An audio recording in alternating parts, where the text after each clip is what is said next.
Hello, and welcome to the BYU Family History webinar series. I'm Marin. I'm your host for this webinar. Please make sure that your mics and video cameras are disabled to ensure a presentation free of distractions. In way of announcements, our next webinar will be on Thursday, January 24th, and we will be hearing from Olivia Jewell, who will be giving a presentation on everyday family history for the crazy busy life. During our webinar, feel free to use the chat box feature to make comments or ask questions.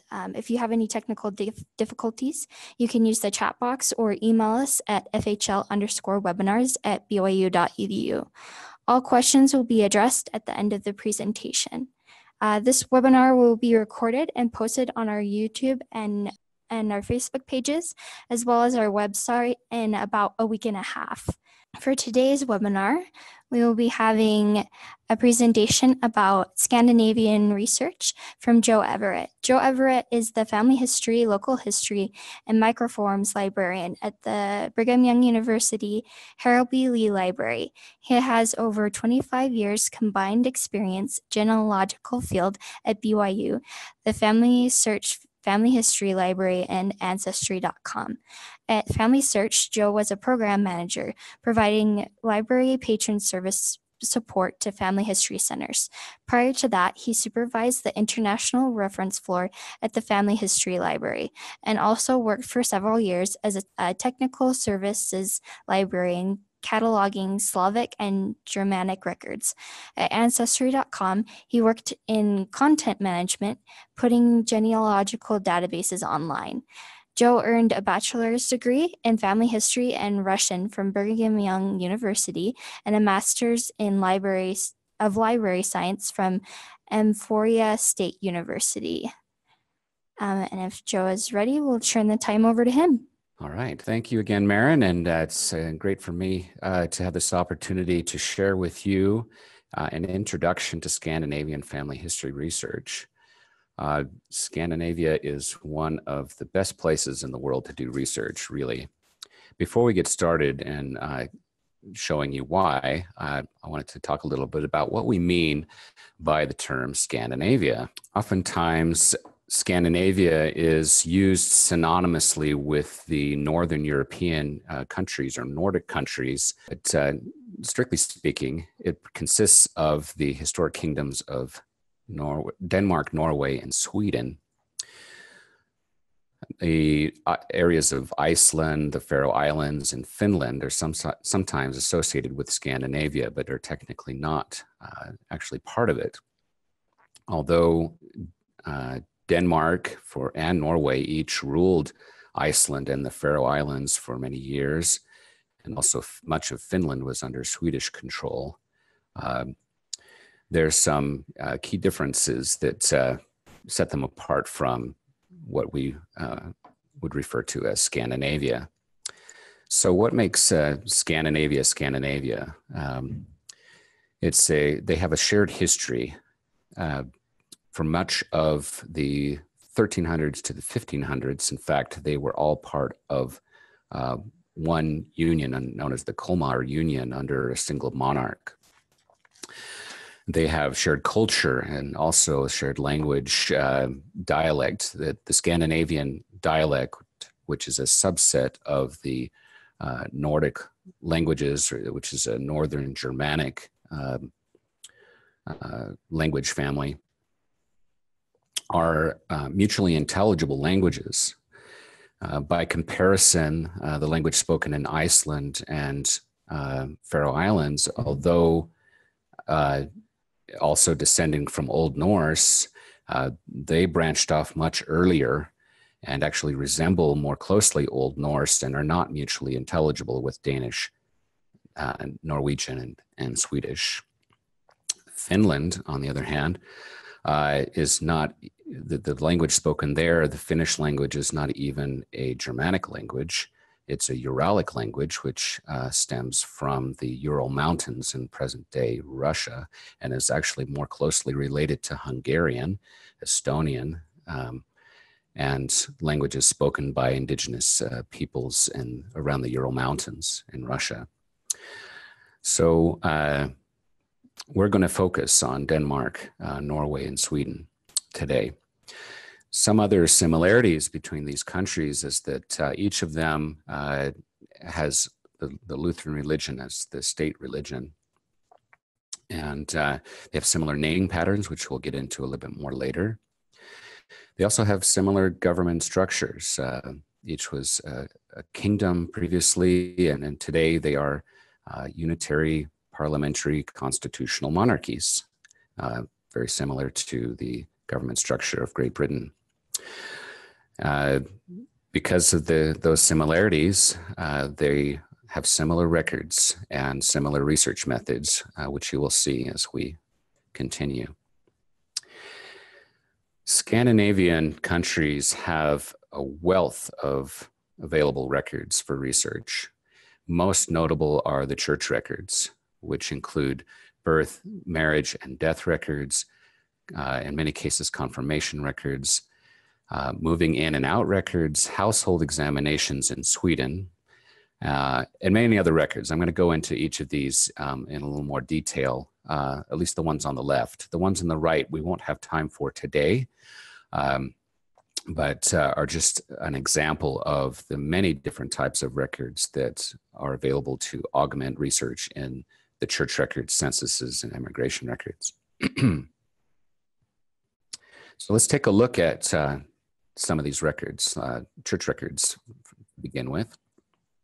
There's a lot of different records that were kept by the churches. Baptisms or birth records were kept from the late 1600s in Sweden and from the early 1700s in Denmark and Norway. This is an example of a baptism record from Sweden in 1708. Going back that far, the handwriting can be quite difficult to read, and the format is a little more challenging. As we get a little bit later, this is about 120 years later, in the same parish, actually, in Sweden, in 1822, you can see the records are much easier to read.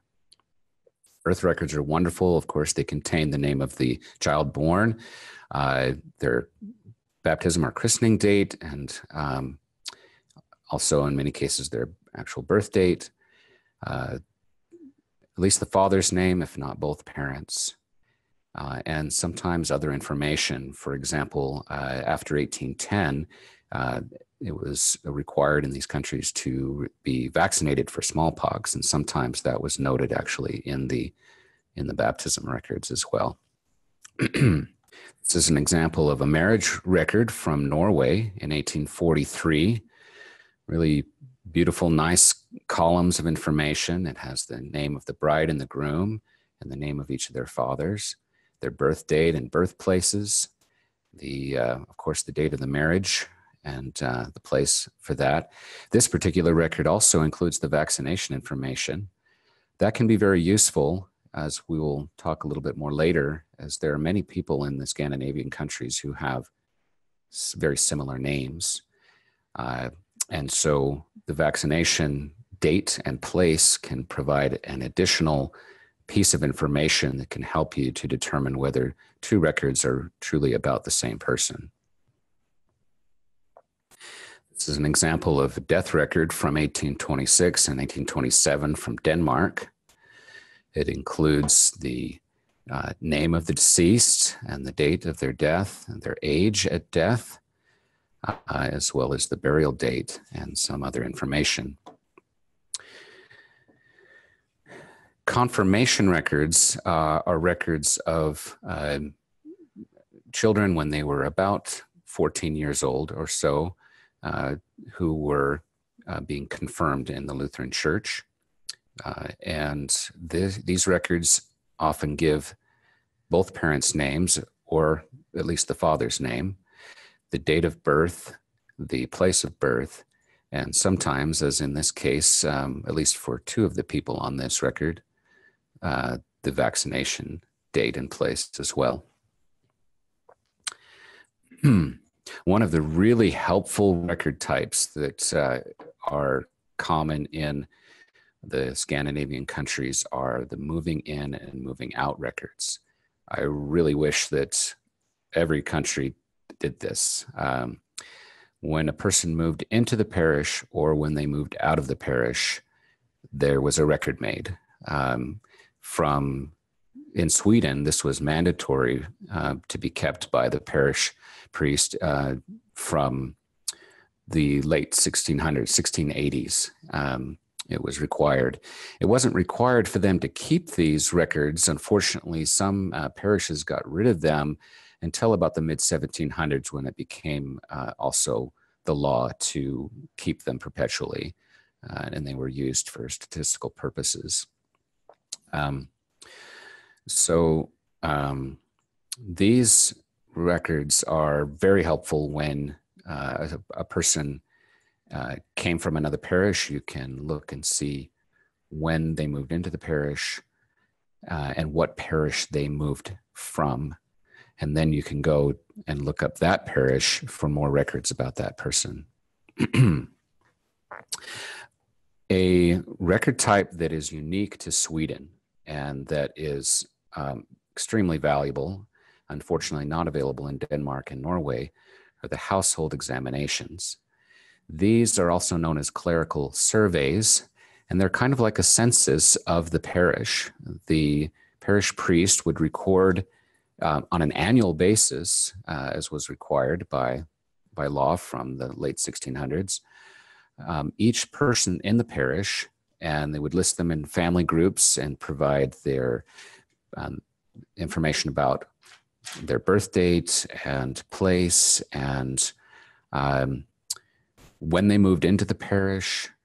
If they moved out of the parish or deceased, you'll see their names crossed out, and there'll be a notation of when they left or when they died. There's also information about, if they took communion, whether they had been vaccinated, though it doesn't give the date or place for that.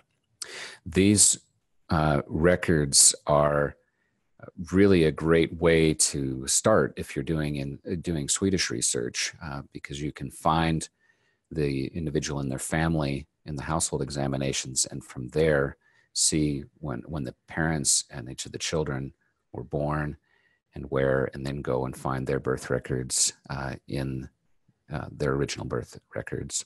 It also gives the marriage date and for the parents in each family.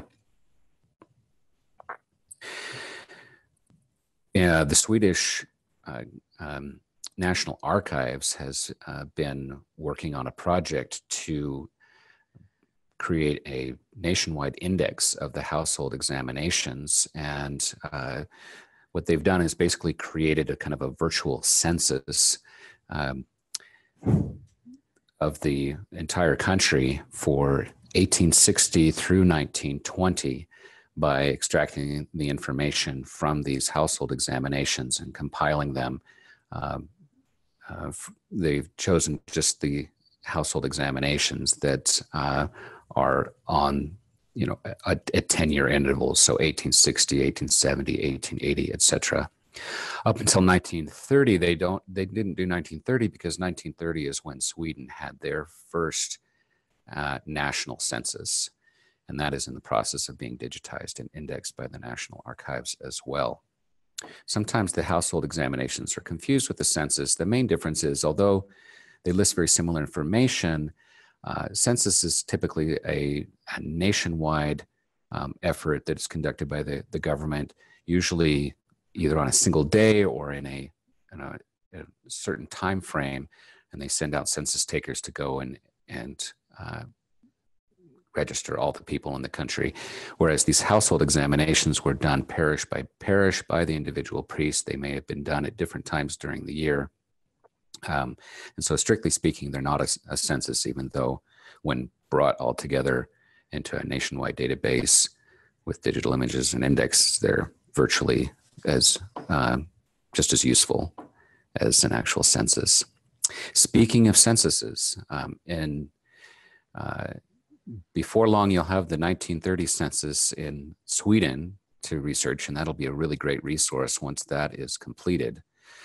For Denmark and Norway, though, there are censuses going back in Norway into the 1600s and in in Denmark into the late 1700s and into the 1800s and early 1900s. And these have been digitized and indexed and are available on archive websites as well as on some of the major genealogy websites.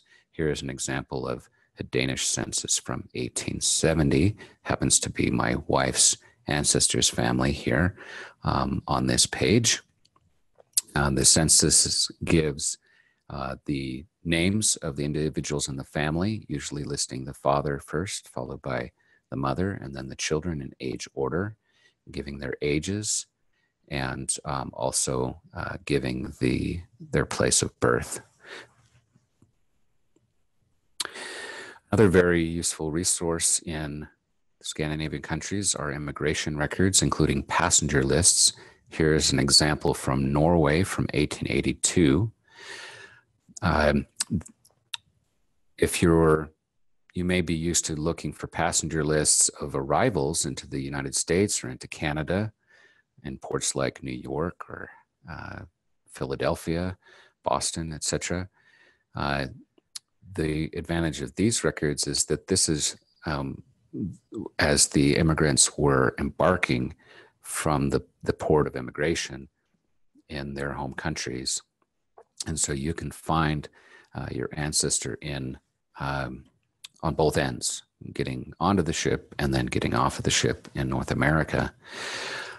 Something also worth noting is that many of the Scandinavian immigrants to North America didn't come directly to the United States or Canada, but they first went over to other ports, especially in the United Kingdom, Liverpool and Southampton, or to ports like Hamburg in Germany.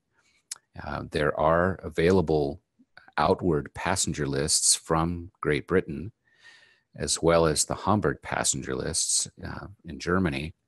And so you may find your ancestor on a third ship passenger list as they're embarking from those stopover ports.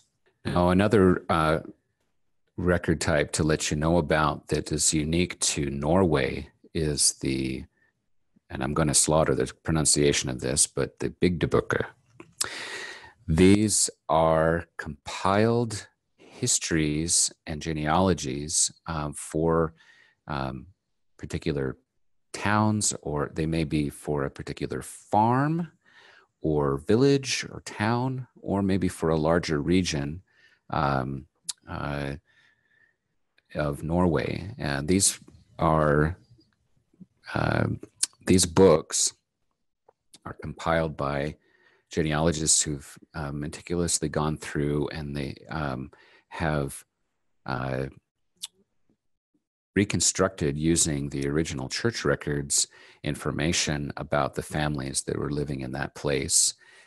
They also they'll document the families as well as the farms and how the farms changed hands over time.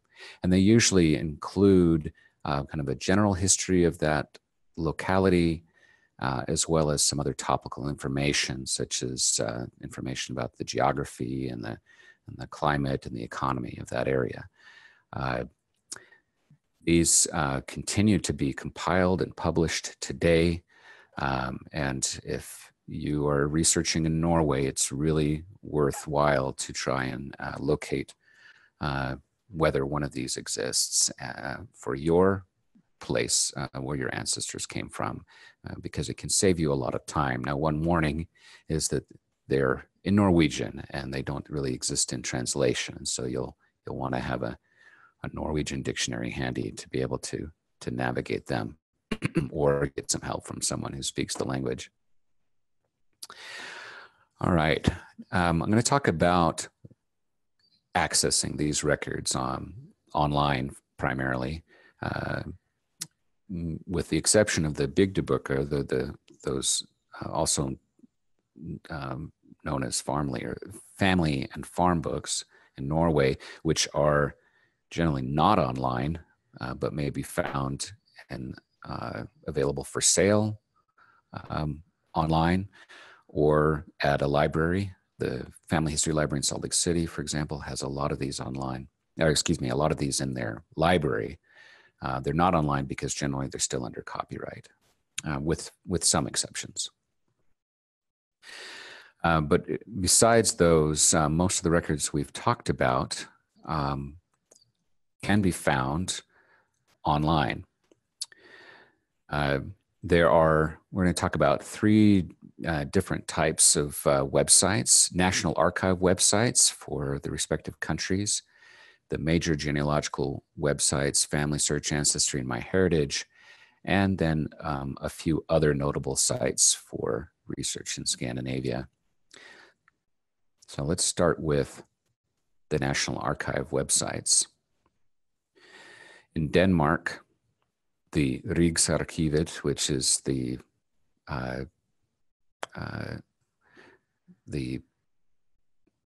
National Archive of Denmark, they actually have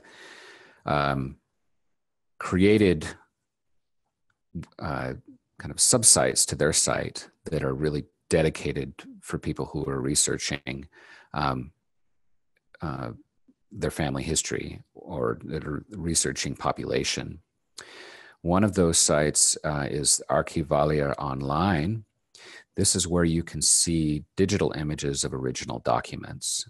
They have pretty much complete collection of the church records for Denmark, census records, as well as many other record types, military, court, land, probate, etc. And you can browse to those images on their website. If the records are more recent, then because of EU data privacy, you will need to register. It's a free registration, but you would need to register with the website and apply for permission to be able to view those documents that are protected under the privacy laws.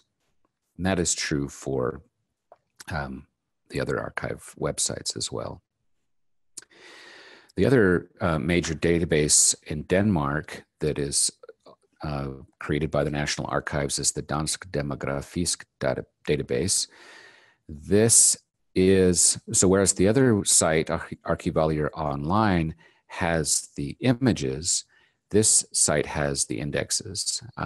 It's kind of an unfortunate thing that for the most part, the archives are digitizing the records and then indexing them separately. And so you look up the indexes and then have to cross-reference and then go separately browse to the images to see the originals. They're not, generally speaking, they're not directly linked to the indexes. That linking of the indexes to the images is starting to happen more with the commercial websites and with FamilySearch, and to a limited extent with the archives. So in Denmark, you'll find on this website just indexes, and then you'd have to go back to Archivalia Online to see the images. Now, a word of caution with this database, you'll notice little flags up in the upper right corner. One is the Danish flag, one is the British flag, and one is the German flag. That indicates that you can change into another language to view the website in that language. However, when you do that, if you click on English, for example, it's going to actually drop off the option to search for church record indexes and just keep the census record indexes there. The reason for that is that they have not created an English language interface to the church records indexes, and so they don't even show it to you. So what I've done here is I've stayed in the Danish interface, and then using I use Chrome, and so I was able to right click on it on the page and say translate to English, and so Google Chrome will translate the page into English, and so you see it here mostly in English, and I can navigate it that way even though I'm technically in the Danish interface. That way I can access the church record indexes as well as the census record indexes. So a little tip there if you're using this database. Moving over into Norway, they also have a National Archive website, Digitalarkivet, and they have also provided a lot of images for browsing for a lot of different types of records: property and registration, and population records, including the parish registry or church records, and census records, and more that doesn't fit on this slide, but they also have probate land and military records and other records to explore. These, at least the censuses and church records, are being indexed by the Arctic University of Norway, and those indexes are available on the Norwegian Historical Data Center website.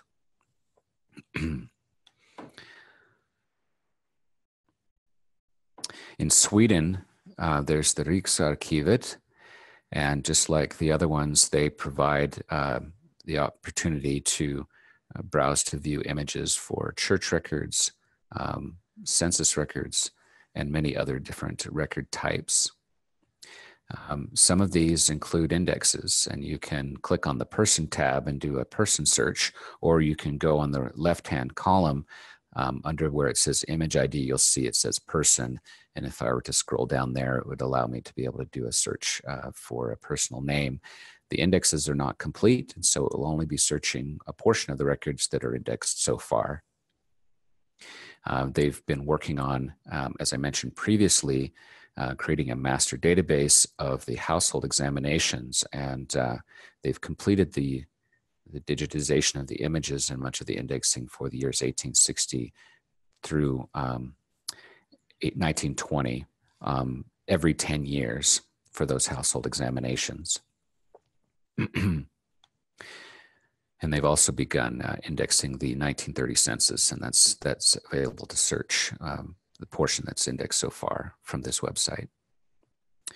Moving over to some of the major genealogical websites, we'll start with FamilySearch. On FamilySearch, there's a few different ways that you can get to the records, and it's important to understand that FamilySearch has kind of two major areas where records can be found. One is if you go under search and into records, you'll find historical record collections. These are compiled databases. Generally, they have at least partial indexes, although they may also just be in image browse only. And so they're organized into collections that they call historical record collections. A lot of people have the mistaken idea that this is all FamilySearch has, is what you find under records in the historical records collections. But there is actually a lot more if you search in the catalog. So before I show you the catalog, you can just take a look here at an example. Under records, I went to browse all historical record collections, and then I filtered it to Sweden, and I sorted it by the record count with the most at the top. So you can see here some of the major Swedish databases that are available. The camera indicates that there are images, and then the record count indicates how many of them are indexed so far. A lot of these are works in progress. They're not completely indexed, but they're in process of being indexed now. So you'll see those record counts go up. Now, I mentioned the catalog earlier. If I click on catalog under search on FamilySearch, I can search for all of the things that FamilySearch has, whether it be books or maps or microfilms, including digitized items. So not very much of Norway has been brought into historical record collections yet, but there is still a ton of material available for Norway. And so, for example, here I searched up the parish of Risør, and you can see different records available there, including church records for the Lutheran Church in Norway, as well as the records of early LDS church members that were living there.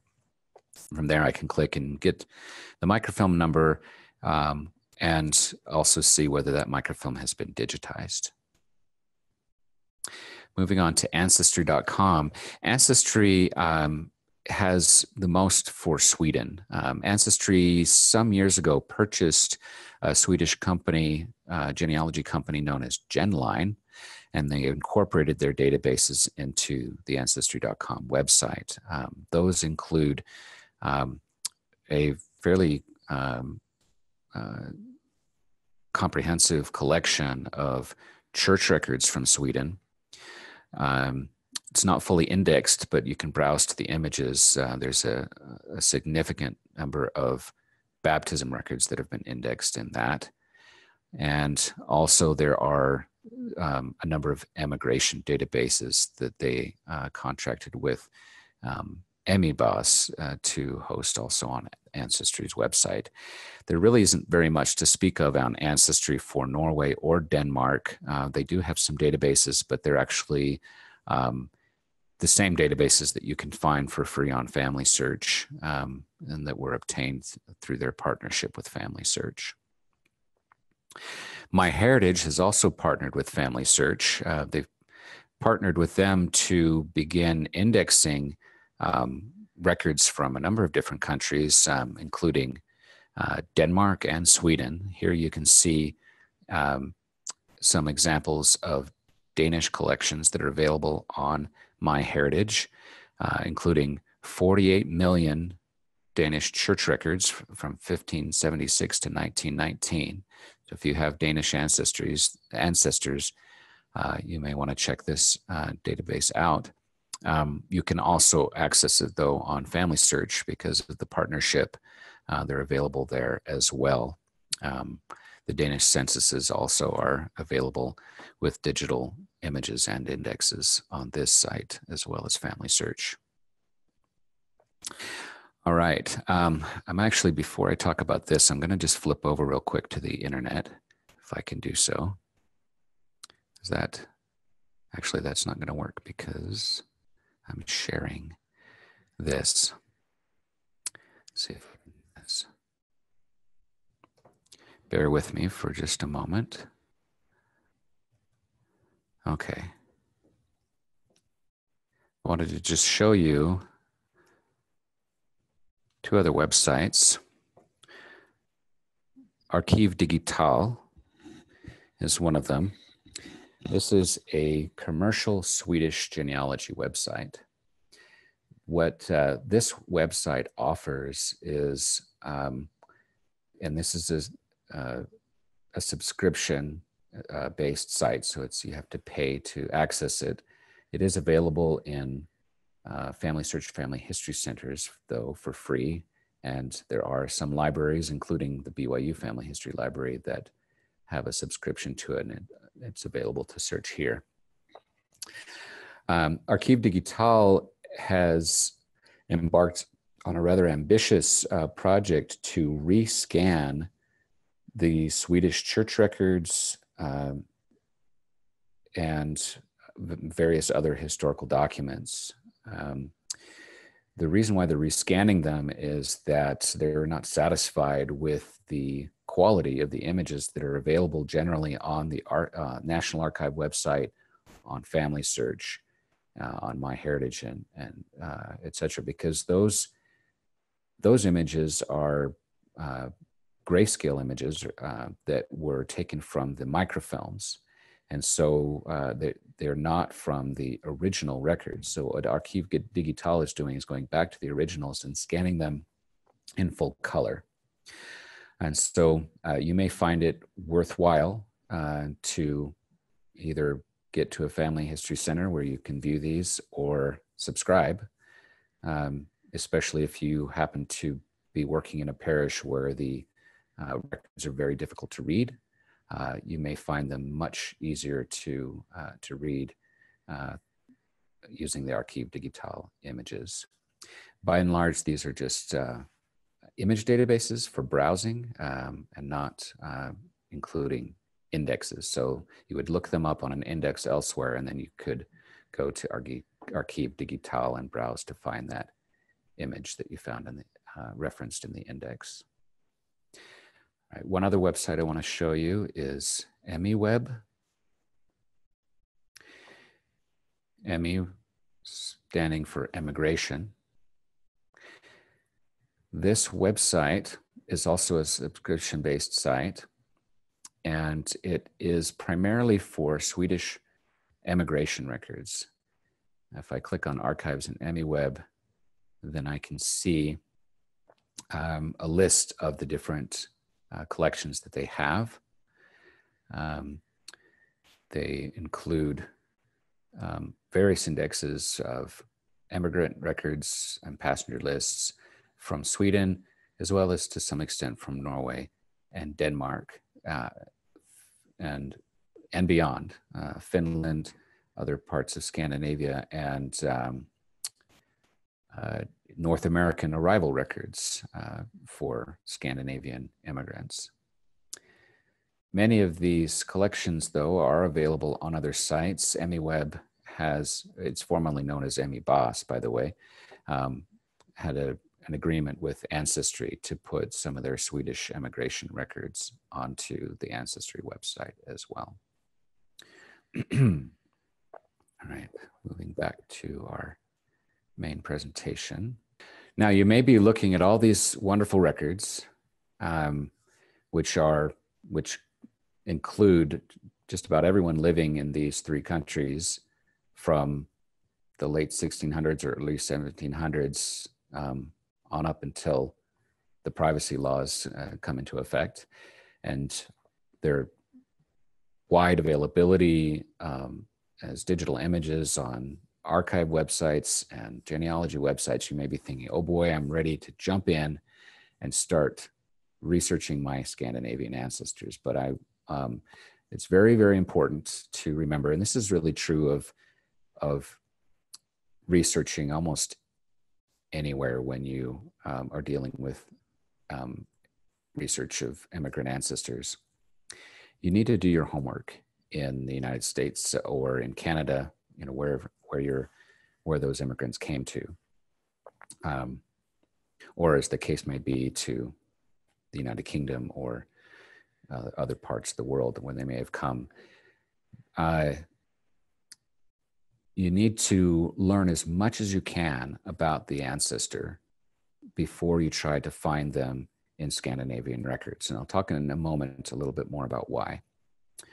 But there's two things that you're trying to do to accomplish with this. One, you need to find the place of origin. You need to find at least their last residence, if not their birthplace of that immigrant.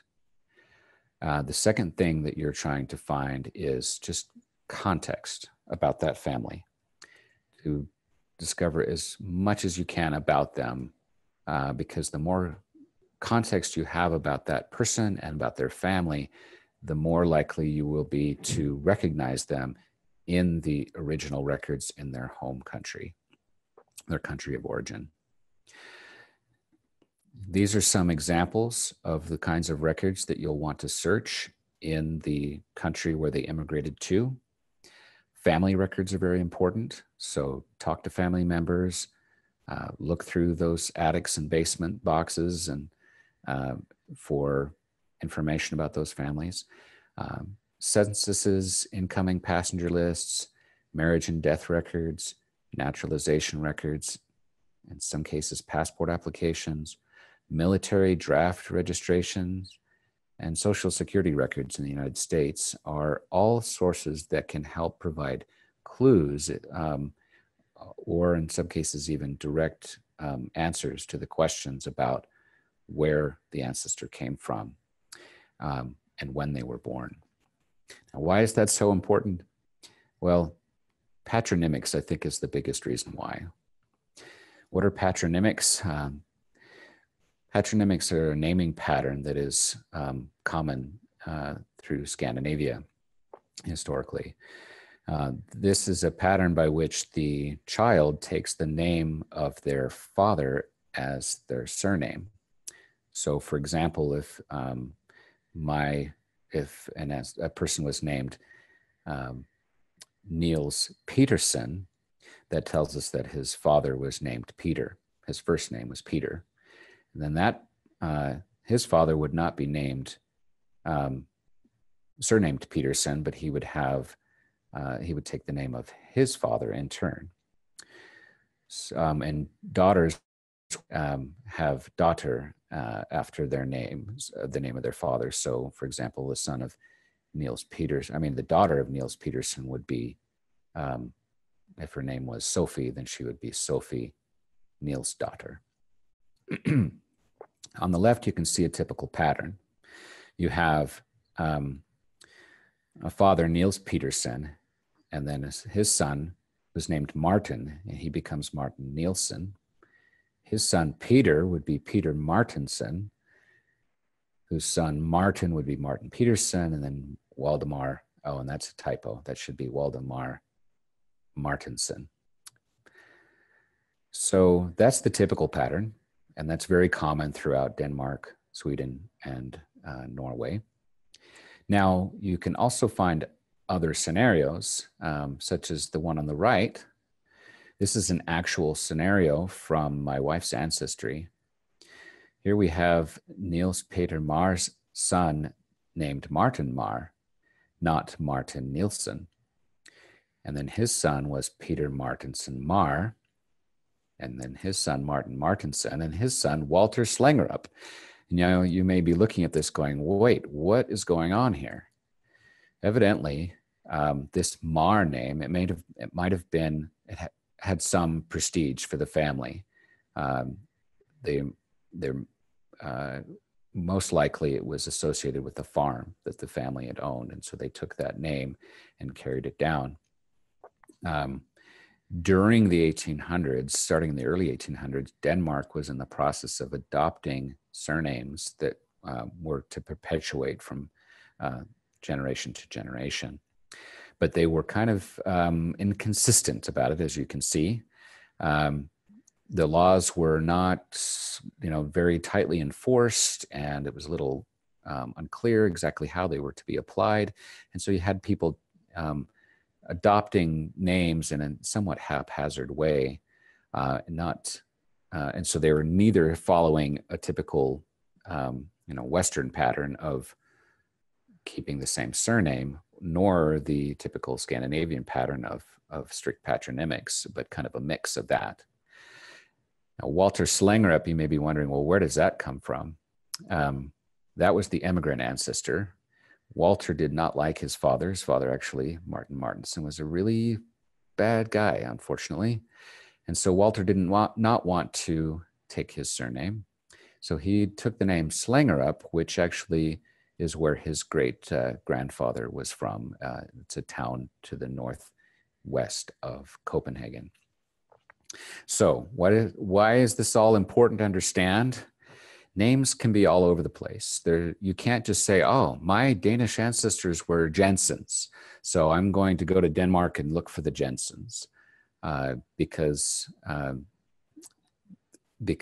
they didn't keep that surname, Jensen. Jensen may be what they use in America after immigrating, but once you get into Denmark, it could be anyone's guess what their names would be. And so it's very important to be able to follow what you know and move backward very systematically. And that starts by understanding exactly who that person was when they immigrated. Having their birth date, having their birthplace is ideal. The name may not even match what the name that they used in North America may not match what they used in the old country. For example, Walter Slengerup at birth was Waldemar Sophus Slengerup, Waldemar Sophus Martinson after his father, and only took the name Slengerup after he immigrated. If I was looking for the name in an index, I would never have found him. But because I knew when he was born and where he was born, I was able to discover him by browsing in the records until I came to that place and that date, and there he was. And there was enough contextual clues that I was able to recognize that Waldemar Sophus Martinson was, in fact, Walter Slengerup. So just an overview of the methodology that you're going to want to follow. You're going to want to start by researching North American records. Find the town of birth or last residence. Then find out where that was and what the parish was that was part of. Then search the records of that parish for that person by their name, for starters, but you may need to also browse down to the specific date, and there may be a discrepancy in the spelling of the name. Don't be surprised at that. Once you've definitively found your ancestor in a record in the old country, such as a birth record, then you're going to want to find their siblings and find their births or baptism records. And then find the parents' marriage, and from there you can find the parents' births, and then repeat that process, taking it back further generations. If you are going back and you run into a dead end, for example, if you can't find the birth of the parents, then you may need to check them. You'll want to check the moving in and out records to see if they actually had moved from another parish, find out what parish that was, and then go to that parish and into those records and find them there, and then continue it back. Other records, where available, can assist in helping to verify that that particular Niels Petersen is really your Niels Petersen. I want to give a real caution to the use of record hints that come up in databases like Ancestry or FamilySearch, or to just global searches of databases by name, because you're going to get hints or search results that come up that look like they could be a good match. The name matches, the place, and even the ages may match up. And even some of the children's names and the wife's name may match up. And you might think, oh, that's got to be them because, same wife's name, same children's names, born around the same time and in the same place. But the fact is that there could be more than one person named Niels Petersen who had a wife named Sophie, who was living in the same village around the same time, around the same age. So it's just very important that you work very carefully, methodically, use the hints or search results as clues, and then carefully verify them by finding as many records as you can to confirm that it's the right person. And especially in the case, in the example that I showed you, where the naming patterns were inconsistent and it may not be obvious at all that a person is really in your ancestral line, just going by their name. All right, now you may be wondering, how am I going to remember all this? So I just want to recommend that you check out the FamilySearch Wiki. There is a section for Swedish genealogy, Denmark genealogy, and Norway genealogy. And from there, you can click on links to learn about record types, to learn about online records, sources, and to find all kinds of help about how to read the records. There's geographic, navigational helps, so you can find out if you have the name of a village, you can find out what parish it was in with clickable maps that take you down into listings of the counties, and then listings within each county of all the parishes and all of the villages within each of those. There's handwriting helps. The handwriting is kind of similar to Germanic handwriting. They used a script that's referred to as the Gothic script for much of the 1800s. And but you can find resources to help you with that on the FamilySearch Wiki. There are genealogical word lists as well, so you can look up terms. You don't have to be fluent in these languages or memorize a whole bunch of vocabulary, but you can refer to these genealogical word lists to help you. And there are also other training opportunities with people much more qualified than I to speak on this topic, such as Jeffrey Morris at the Family History Library in Salt Lake City, who really helped me with my own research in Scandinavia. And he's got videos, and others who are expert in Danish, Norwegian, and Swedish research have done similar materials or similar training materials that you can find and help you delve deeper. I hope that this has been a useful overview for you of Scandinavian research. Really, in just one webinar, it's impossible to go into too much depth. And so hopefully this has whet your appetite to be able to see the potential for success in your research in these countries. And I just want to end by saying lykke til, which is Norwegian for good luck.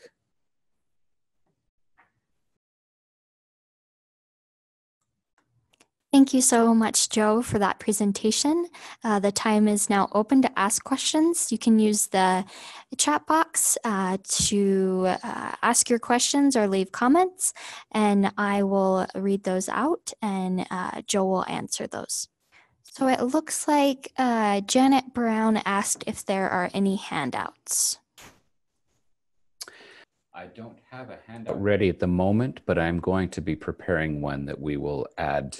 So when the recording is added, we'll be able to also include a link to that handout. So just to recap, Joe will be adding a handout to this video when it gets uploaded to our website, and that will be about in a week and a half.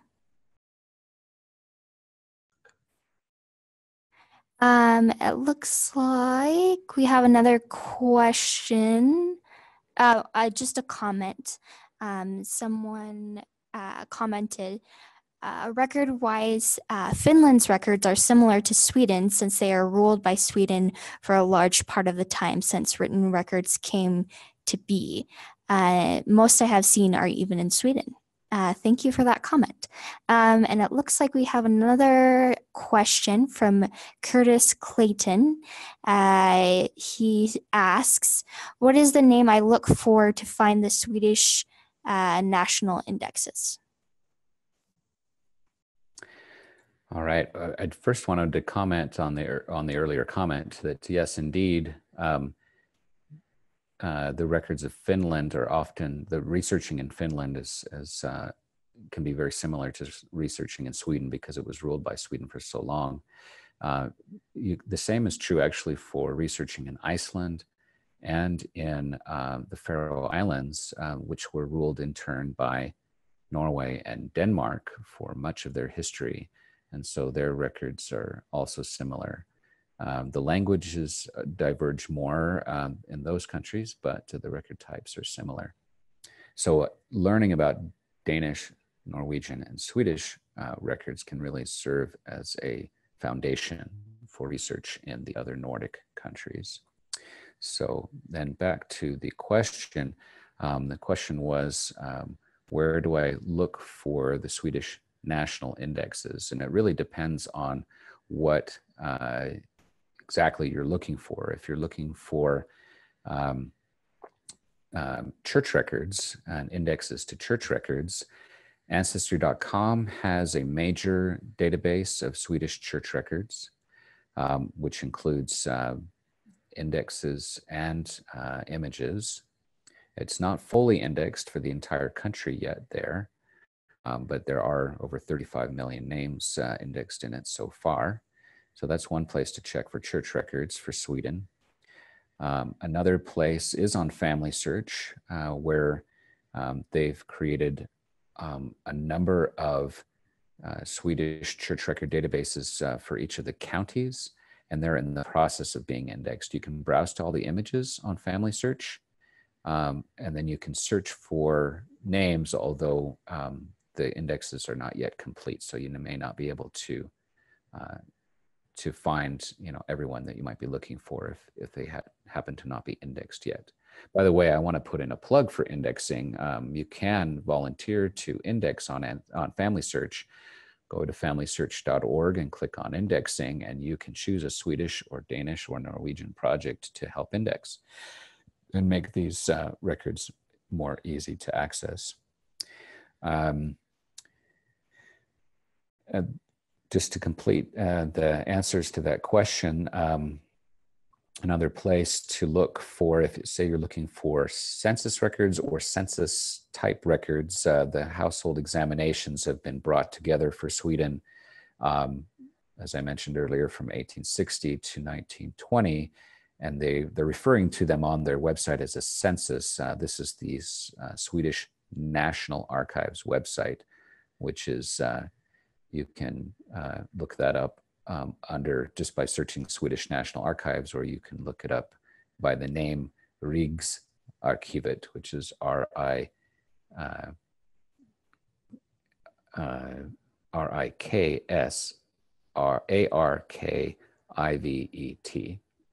The handout that we'll be providing will include the link. So I hope that helps. So it looks like we have a couple more questions. If anybody else has any questions, if you could please put them in after these last couple questions, and any else that are put in the next couple minutes, we'll end the webinar because it's getting a little bit close on time and we don't want to take up too much of your time today. But we do have another question. The question is, will you be having webinars in the future for more advanced research in Denmark? I want to say yes to that. Whether I will teach them myself or not, we'll see. But we will follow this up in the future with some more in-depth webinars on research in the individual countries, including Denmark. For that yet, but that will hopefully be coming soon later this year. Janet Brown asks, where is the best location to find Norway's farm books? Well, yeah, the Norwegian farm books are available for sale. So one place that you can search for them is by searching the term Bygdebok, which if you go back into the, well, if you go to the FamilySearch Wiki and you go to Norway genealogy, then you will see a link that says farm books. If you click on that, then it'll provide some more information there. But probably the best collections of those books are either in Norway in libraries there, or at the library here in Salt Lake City, the Family History Library. If you can't make it to libraries in those locations, then I would recommend trying to find a copy of that Bygdebok either for sale online to purchase and have your own copy, or you might try going to your local library and using the WorldCat database from OCLC and searching to see if other libraries have that book, and then you can have it interlibrary loaned to your local library. So the last question we have here is, do you have some webinars on YouTube? And then there's another comment after that from the same person. The University of North Dakota in Grand Forks has the Bygdeboks question mark. Maybe. I'll have to check them out. Thanks for the tip. As to the question about the videos, yes, we post all of our webinar videos on YouTube. You can find them on our YouTube channel by searching BYU Family History Library.